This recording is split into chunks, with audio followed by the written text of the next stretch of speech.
Hello everyone, स्वागत है आप सभी का आपके अपने यूट्यूब चैनल पे। आइए देखते हैं उष्मा एवं उष्मागति की चैप्टर का रिवीजन कर रहे हैं। उम्मीद है कि आप सबकी पढ़ाई भी अच्छी चल रही होगी। उष्मा हीट वह ऊर्जा है जो एक वस्तु से दूसरे वस्तु में केवल तापांतरण के कारण स्थानांतरित होती है।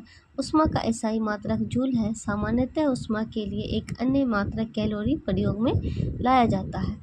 ताप वस्तु की वह ऊष्मीय अवस्था है जिसमें उष्मा के प्रवाह की दिशा का बोध होता है। उष्मा सदैव अधिक ताप वाली वस्तु से कम ताप वाली वस्तु की ओर स्थानांतरित होती है। तापमापन ताप की माप तापमान से की जाती है। विभिन्न तापमापियों में निम्नलिखित पैमाने उपयोग में आते हैं, जैसे सेल्सियस पैमाना। ताप के सेल्सियस स्केल पर बर्फ का गलनांक 0 डिग्री सी और जल का क्वथनांक 100 डिग्री सी होता है। केल्विन में आइए देखते हैं। केल्विन पैमाने पर बर्फ का गलनांक 273 के तथा जल का क्वथनांक 373 के होता है। उपयुक्त से स्पष्ट है कि सेल्सियस पैमाने पर 0 डिग्री का ताप केल्विन पैमाने पर 273 के बराबर होता है। आइए देखते हैं फ़ारेनहाइट तापमान। इस पैमाने पर बर्फ का गलनांक 32 डिग्री फ़ारेनहाइट तथा जल का क्वथनांक 212 डिग्री फ़ारेनहाइट होता है। ताप के प्रभाव।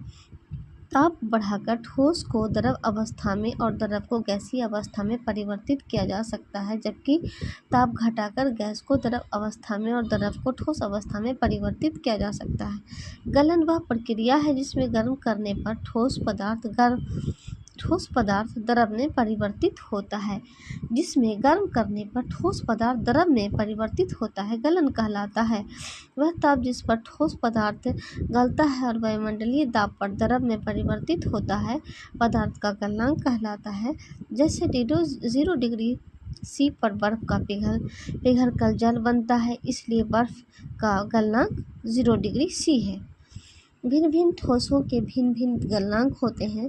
जैसे बर्फ का गलनांक 0 डिग्री सी है और मोम का गलनांक 63 डिग्री सी है, जबकि लोहे का गलनांक 1535 डिग्री सी है। क्वथन वह प्रक्रिया है जिसमें गर्म करने पर द्रव पदार्थ तीव्रता से गैस में परिवर्तित होता है, क्वथन कहलाता है। वह ताप जिस पर द्रव उबलता है और वायुमंडलीय दाब पर तीव्रता से गैस में परिवर्तित होता है, द्रव का क्वथन कहलाता है। तो इसी तरह से रिवीजन कर रहे हैं, सारे सब्जेक्ट का रिवीजन जैसे जैसे आपको मौका मिलता है